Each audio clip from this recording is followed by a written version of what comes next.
Remember how we used to say, so we should just have a camera on us all the time? That's what we're doing!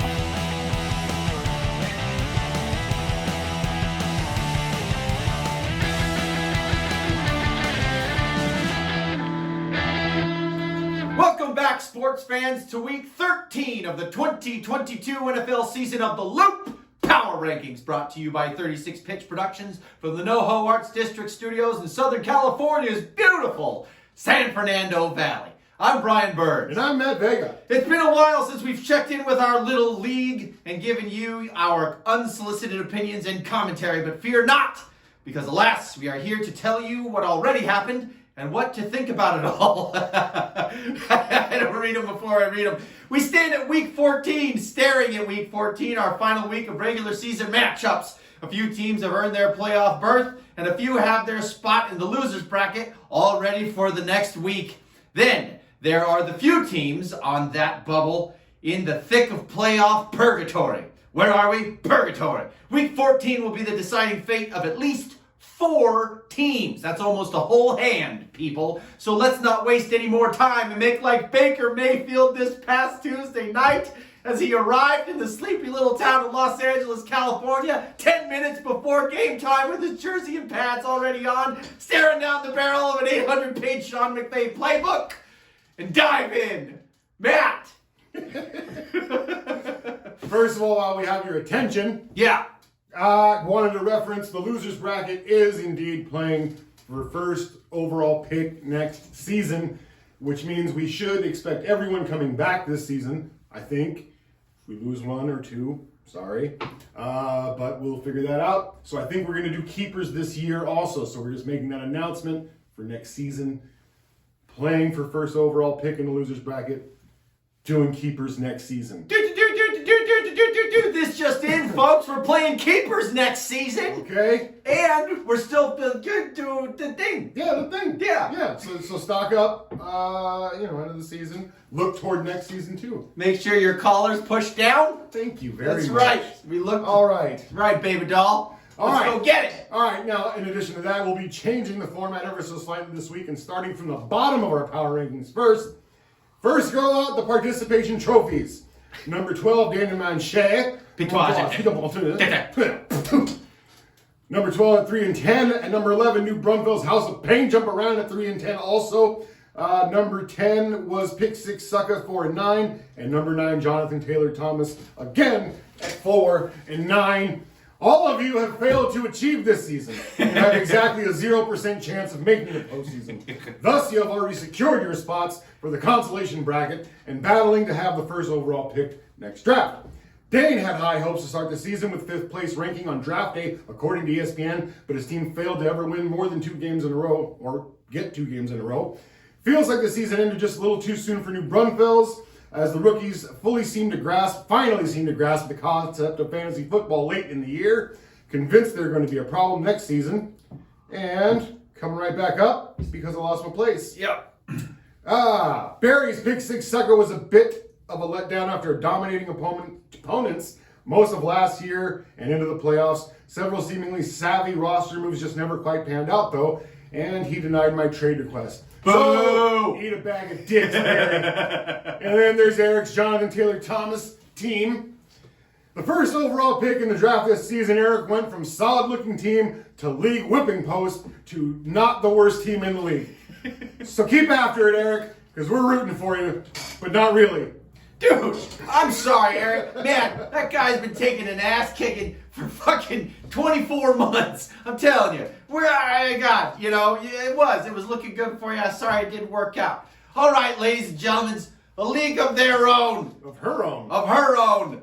God damn it. Ladies and gentlemen, a league of her own. Number 8, Asher's mama is winning at 6 and 7. The fairest of the fairest first ladies of the Loop League gets her own special place in the power rankings this week. While she's not exactly out of the postseason, she has the distinction of being the only team with a 1% chance of getting in. There is a sliver of hope, albeit a far-fetched one, Chantel would need. A lot of help for her to make it to an act of God, essentially. The Virgin Murray would have to not only lose, but pretty much sit their entire roster, and then Chantel would have to score over 150 points to get ahead of her sister Sage. So, if ever there was favor owed to Chantel from Sage, it might be the time to try and cash it in. Matt! All right. Well, I'll tell you, Brian. You are actually... Oh, no, wait. Well, I didn't divvy this up very well. Okay. All right. Okay. We're not going to go on my thoughts in collusion because I'm already speaking a lot. In the thick of it is the next group. The next three. The thick of this shit. Ugh. You know, we take a couple weeks off and look at what a fucking The shit wheels show just we're fucking running. fall off. God damn it. Tell you what. Man. All right. In the thick of it is number 7, the Virgin Mary at 7 Will and you 6. close all those windows, please? The newly named number 6, Brian's Achy Bakey Heart. Again, 7 and 6. And at number 5, the Hot Blockers, also 7 and 6. Now we get into the fun shit. These 3 teams all sit at 7 and 6. The only 2 of them can make it to the postseason. Mike and his Hawk Blockers have the best chance at 90%. This is due to the fact that both Brian and Sage are about 200 points behind. So, barring every single player on his team failing to suit up for the day, he's going. The one sure lock to finish in the top 3, one time sure lock to finish, is struggling a bit as of late and is in the middle of a 3-game skid starting week 10 against Captain Chaos, my newly named team, Capitan Chaos. Oh, wow. Okay. Capitan. Okay. Luckily for him, Dane Amonche is barely putting a team together every week, so Mike should walk comfortably into the wild card round. Brian's Achy Bakey Heart and the Virgin Murray are each sitting with a 50-50 shot, essentially and officially on the bubble. Sage's Virgin Murray team has performed as about as a... What did that say? Blow dart. Yep. Oh, God. Should we start over? No. I'll tell you what. Here's how we're going to do this. How are we going to do this? Brian, take it from here. Oh, shit. Okay. Luckily for him, Dane almost is just barely putting together a team every week, and Mike should walk comfortably into the wild card round. My newly named Achy Bakey Heart and the Virgin Murray, you cunt, are each sitting with a 50-50 shot and officially on the bubble. Sage's Virgin Murray team has performed as about expected with a lot of close matchups and an up and down season. But this is to be expected with Kyler Murray and Danny Jones as your top QB options. How could one have known? She heads into a tough matchup with Captain Chaos. You name yourself cool names, and then you put your thumb in my butt, and you name mine. Yeah, especially when you're sleeping. As she fights for her playoff life. Brian, I have managed to get Brian's Achy Bakey Heart has managed to get here despite having no real semblance of running back stable through at least 3/4 of the season. It's accurate. It's accurate. My running back stable has been like the Rams' offensive line stable. Yeah, here you never sit. the same every. Here I sit. Here you sit. That's right. Out of sheer willpower. That's right. And spite. That's right. I'm not going to go. Don't promise me you're not going to stop this fight. It's been the Allen Diggs connection as well as having the good fortune of only 1,468 points against him this season. Good for the second lowest in the league. He's going to need a big game against Barry's pick 6 sucker. And god damn it, I'm telling you right now, if I don't make it to the playoffs because I lose to the number 10 team in our league, he's gonna cry. I'm gonna cry. He will cry. It's not pretty. I don't want to see it. You don't want to hear about it. And now with this next segment called Mission Accomplished. Matt. The next group of our rankings, 4 through 1, mission accomplished. Smoking Urban number 4, 8 and 5. Number 3, Carry On Luggage at 9 and 4. Capitan Chaos at 9 and 4.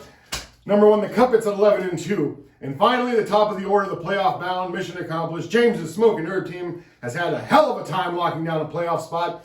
James has had 1,655.5 points against him this season. Good for second most in the league, but he's also been the second highest scorer with 1,785. The play of Herbert and Eckler has kept the team in every game, and Tyreek the Streak has pulled him out of many close games this year. This group alone gives James a puncher's chance against any one of us moving forward. Newcomer Abed and his carry-on luggage team have impressively posted a 9-4 record while being the lowest scorer to secure a playoff spot, mainly due to the fact that he has the lowest totals against him at 1,441.5. What makes it more impressive is he has done so without really subbing bye-week players some weeks.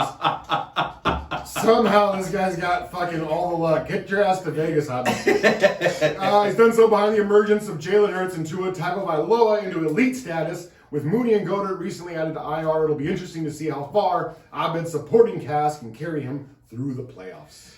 Coming in next, number 2, Captain Chaos has far exceeded expectations, if you ask ESPN and anybody that knows him, who had his roster as the 10th strongest in the league on draft day. What is this shitty spot? I thought I drafted a good team. Just like every other year. I'm like, Matt, your team good. And they rank you 10 to, but this year's different. It's damn different. It. Because it's not what you do, goddammit, it's how you do it. Like most years, Matt's success is tied to the Browns' skilled players.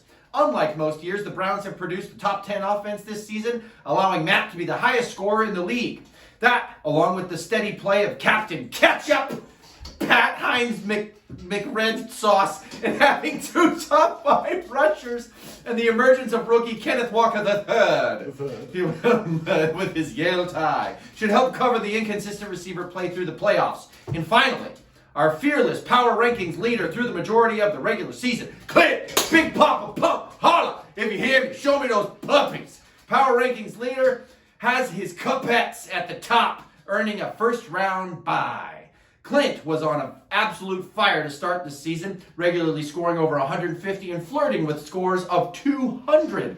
For months, it seemed Clint could do no wrong. However, this grip is beginning to slip after losing Cooper Kupp for the season and Lamar missing time with an injury on an already tough season for the quarterback. It's fair to wonder if the waiver wire warrior can manage to keep up his winning ways. Clint is now having to turn to Mike White and Mr. Irrelevant Brock Purdy at the QB spot until further notice. And he'll have to hope the little but powerful legs of Josh Jacobs, look at him go! Look at the little legs go! And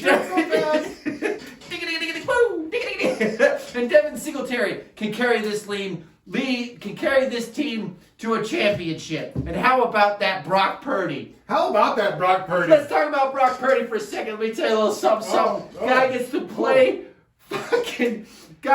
play against the Tampa Bay Buccaneers and Tom Brady in his NFL debut as a starter. And I'm telling you right now, that, if I may use the phrase, is a dangerous man. And I will tell you why. When you come up out of nowhere, this guy's he was 4th string at the beginning of the season. 4th string! And they were talking about bringing other people in for San Francisco. Still talking about it. He's like, okay, whatever, number 365, we'll see what happens. This dude gets the call.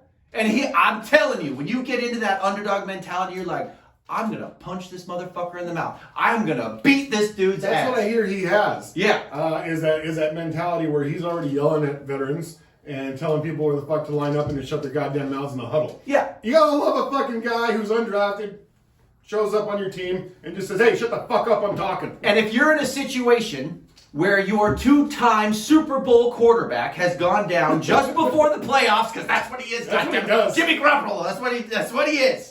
If that's what happens, that's the guy you want to step in. Yeah. It's not dissimilar to the events that happened at SoFi Stadium this weekend.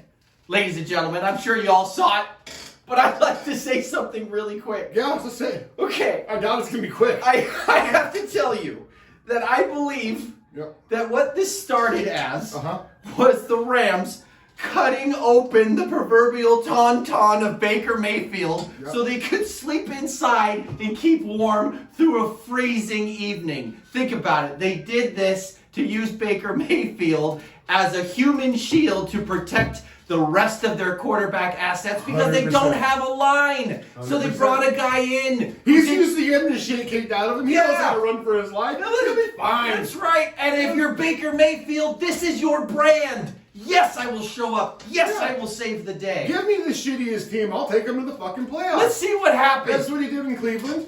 One time. Okay. I understand. But that's been one a couple time. of years. But hell, the Browns rolled the dice on Deshaun Watson, who hasn't played in a couple of years. So, it doesn't make any sense. Yeah, it doesn't make any sense. It makes any sense. But I'll tell you what. We will see what happens because while the rest of this season is completely irrelevant, if you think about the prospects of what could happen, the Rams might not take so long to get back into contention in the next following years, as has been predicted. Yeah. If you take, now you have many assets that you can trade for picks or whatever the hell. Well, these guys are on 1-year contracts, so at the end of the season they're gone. Yeah, absolutely. You could try and re-sign them. However, what would be really helpful for the Rams is to have some first-round picks. That's true. And what would be really helpful for Baker is to have a lot of really great tape to look at with a really high-powered offense, a high-powered scheme of an offense against some pretty mediocre teams to make himself look good as we are looking to move him right along. Who do the Rams got at the end of their season, by the way? I believe the Rams at the end of this season. I believe.